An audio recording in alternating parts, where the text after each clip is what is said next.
So if you look at your inbox today, you'll probably notice that AMD's launched some new 6000 series graphics cards. We're going to talk about that today. We're going to give you some performance figures that they provided us, and then we're going to talk about what this means about the potential future of graphics cards, both AMD and NVIDIA.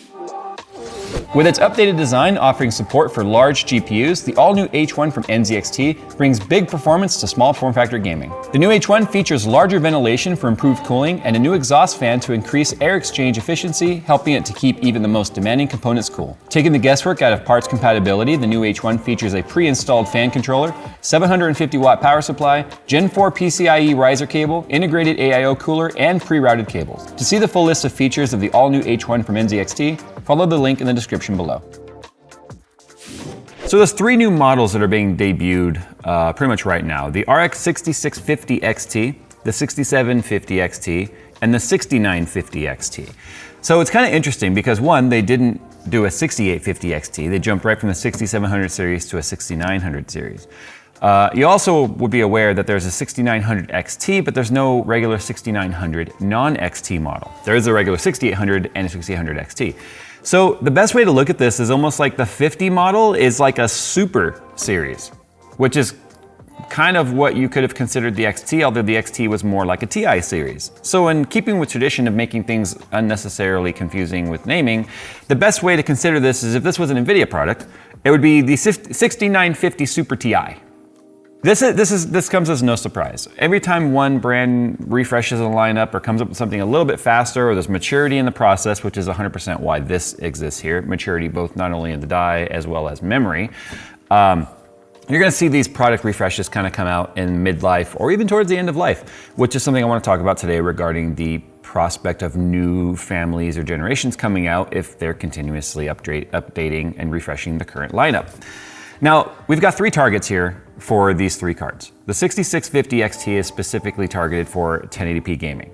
1440p by the 6750 XT, and then no surprise 4K gaming with the 6950 XT. So now comparing specs of the 6900 XT to the 6950 and moving down these other 50 models, it looks like we're seeing a fairly nominal bump in clock speed, both the base clock, game clock, and boost clock. Remember, the game clock, the boost clock, and the base clock are all three different clock speeds based on the particular use case of the card. And the game clock tends to be more like right in the middle, whereas the max clock would be like pushing the card to its ragged edge. And you can utilize those types of functions and push those cards to you by using the Radeon software. You could do automatic overclocking, auto undervolting to keep temperatures down, or you can do automatic memory overclocking built into the driver. But what they're showing here too is their target for NVIDIA and what cards they're going after. It should be no surprise that the 6950 XT is targeting the 3090 and not the 3090 Ti. For a pretty simple reason. The MSRP on the 6950 XT is $1,099. Now, right now, at the time of them releasing these cards, you might actually find them pretty close to that. Now, this is reference model, so the AIBs are obviously going to vary in pricing depending on the type of model that you go with and the brand that you purchase from. So every brand has their own hierarchy and tiers of graphics cards. But the reference card is $1,099. That is still $400 cheaper than the MSRP of the RTX 3090. And remember, the RTX 3090 Ti is even significantly more than that. So it makes sense that the 3090 would be where their crosshairs are. In terms of performance comparisons here though, with the 6750 XT, that is shooting right for the RTX 3070. Now, price-wise, the MSRP of the 6750 XT is $549. The MSRP of a 3070 is actually $499. But remember, we have a 3070 Ti out now. So they're going right for that base model 3070 at technically $50 more for the 6750 XT. Again, hypothetically saying we can buy these cards for exactly the MSRPs that they're advertised for. And then the 6650 XT is going right after the throat of the RTX 3060. Now, when we look at the charts that are provided by AMD, we are seeing fairly average performance over the RTX series cards. Now remember, these are charts that are provided to us by AMD. We do not have any of the 50 series cards in hand. If we get our hands on some, then we can validate any of these tests. But just like we say with NVIDIA, just like we say with AMD, and we say with Intel, take the charts they provide you with a massive grain of salt. Because if you look at the actual asterisks and the appendix on these reviewers' guides right now, they are pages long on their own of all the very specific type of parameters that they had in place. And they're always going to show their best foot forward. Like for instance here, the Doom Eternal is showing 150 FPS average at 4K, max gaming, best API. It's just funny because it doesn't even say which API it is. So I mean, obviously Doom has Vulkan, but they also have on here Far Cry 6, which doesn't have Vulkan. So this isn't like a Vulkan test and then, you know, a DX12 test or whatever. So these tests are just odd, but they also are using smart access memory, but they also are using resizable bar and NVIDIA, which is the same type of technology there. And then in some of these tests, they are also using their Fidelity FX Super Resolution, or FSR, which is very similar to NVIDIA's DLSS. This is a driver level upscaling. So all you have to do is go into the game, set it to a lower resolution that's of the same aspect ratio of your panel, and then it will automatically upscale it to the FSR resolution that you want. It seems to be pretty seamless. We haven't actually gone and done a whole lot of testing with it. I know the early implementation of FSR was received very similar to DLSS, where it was kind of smudgy, it didn't look great, but it was the step in the right direction.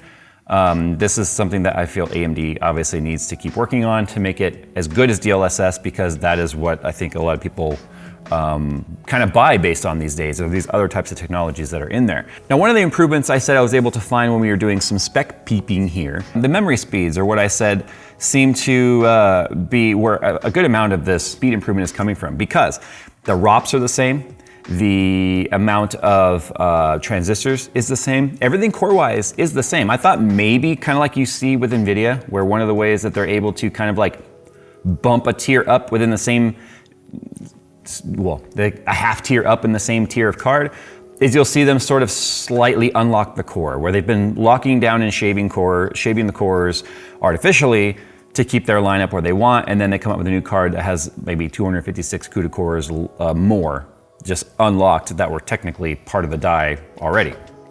Where everything looks the same here on these cores. We're just seeing speed increase. So 2100 megahertz game clock on the 6950. The 6750 is a 2495, and then the 6650 is a 2410. But where I noticed the bigger increase was in memory throughput. The memory was faster across the board on all three of these cards in terms of gigatexels, gigaflops, teraflops, all of it was higher. The effective speed, the amounts were the same, 8 gigs for 6650, 12 gigs for 6750, and then 6950 XT has 16 gigs, which is kind of interesting because one of the things that NVIDIA has always touted the 90 series card, like the 3090, 3090 Ti, as being an amazing workstation card for memory workflow. If you don't need 24 gigabytes of the memory, but you need fast memory, the AMD card is giving you better memory performance, at least on paper, when it comes to specific memory tasks. So 16 gigabytes versus 24, you didn't have to measure whether or not you need the extra 8 gigabytes. Now, in terms of performance, like I said, this is something that you have to sort of take with a grain of salt because all these numbers are provided by AMD. If there's performance numbers that are launching at the same time as our video, do yourself a favor and watch out as many reviews as you can, both from AMD haters and AMD fanboys. I mean, just kind of see where all these numbers land, because I'm curious to see just how accurate these numbers are. Let's do the 6950 XT first. They're showing a 21% improvement in performance versus the 3090 in Assassin's Creed Valhalla. Now, what you're gonna notice here is the AMD titles definitely have a bump over the 3090. That was something we noticed immediately when we started testing like Borderlands 3. Borderlands 3, 100% an AMD title, through and through, optimized the whole deal. NVIDIA's guilty of it too, so you'll see these go back and forth. Battlefield 5, 8% faster than the 3090. Borderlands 3, 15%. Cyberpunk 2077, it's 2% slower.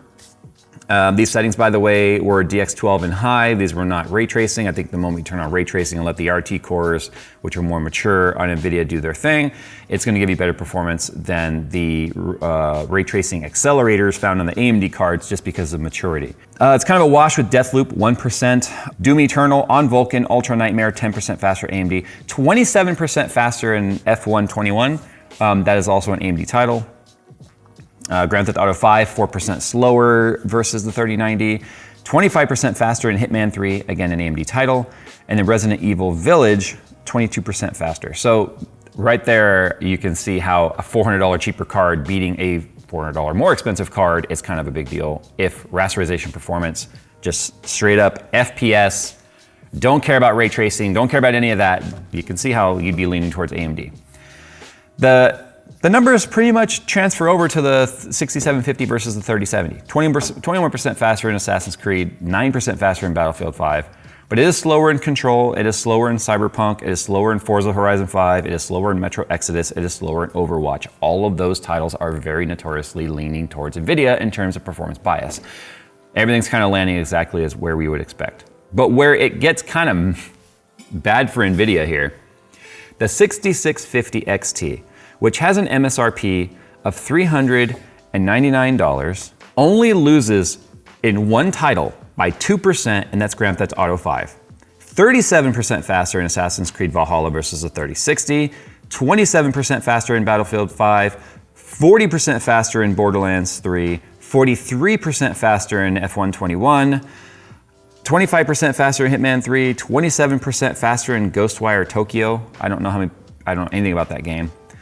25% faster, or 21% faster in Red Dead Redemption 2, 21% faster Apex Legends. I mean, it's like, that is where the battle, because that's where most people buy a card, is right around that range. Anywhere between the maybe $250 to $400, $400 being the kind of the upper echelon there. But in that price point, the 6750 XT, or 6650 XT is kind of the exciting card. It's got more VRAM, it's got faster RAM, and obviously its cores are faster here in DX12 API, maxed out settings, not taking ray tracing into account here. Well, I think it means that the 6000 series graphics cards from AMD are around through at least the rest of this year. I can't imagine them doing a complete family refresh coming out with these three graphics cards, which are definitely a small, medium, and large, designed to sort of probably scoot in the place of the non-50 versions of those cards, which means whether or not NVIDIA is gonna be coming out with something this year is kind of up in the air. The 3090 Ti, I don't think is an indicator that the card family is gonna be sticking around for a long time. But I think 6000 series is here for a bit, which means I'd feel confident in saying if you're shopping for a graphics card and you come across one of these cards and you're like, I'm concerned that something new might come out, I don't think you have to worry about that necessarily with AMD. NVIDIA though, that's still up in the air and hard to say. These are impressive numbers. I'm really happy to see the RDNA 2 architecture mature as much as it has in the last 2 years. I don't feel like we've seen nearly as much improvement in NVIDIA. I think they just followed the exact same playbook they've always had, which is come up with a base model, then come out with a TI or a Super, and then a TI, and just call it a day. AMD is showing some real maturity here with their core architecture, and specifically what they've been able to do with smart access memory, with their AMD GPU cache, which is where they're getting a lot of this additional performance from. It's just really the ray tracing performance still, and the FSR maturity that we need to see move up to NVIDIA standards in terms of being level playing ground or playing field, then we'll see true competition taking place here. This is where you guys have to sound off. I wish I had these cards on hand right now to do some side-by-side comparisons, which is probably good that we don't have it yet. We have to completely revamp our testing suite. It's time to update a lot of these titles, because what we're seeing here is these older titles on this newer hardware are just hitting their title limiters anyway on the engines.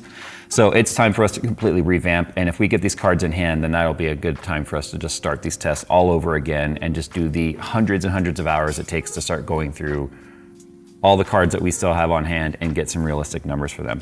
Because it's not just about how does the new hardware stack up, it's how does the old hardware hold up as technology moves forward. Do those old pieces of hardware get left behind? And are you gonna try and buy one of these 50 series cards from AMD? I'm curious. Sound off below how you guys feel about this. Are you excited about AMD coming out with another tier of graphics card that just sort of slots in where there were some gaps already? I'm kind of curious as to how pessimistic people are going to be, considering how much the market has improved just in the last 2 months. All right, guys, thanks for watching. And as always, we'll see you in the next one.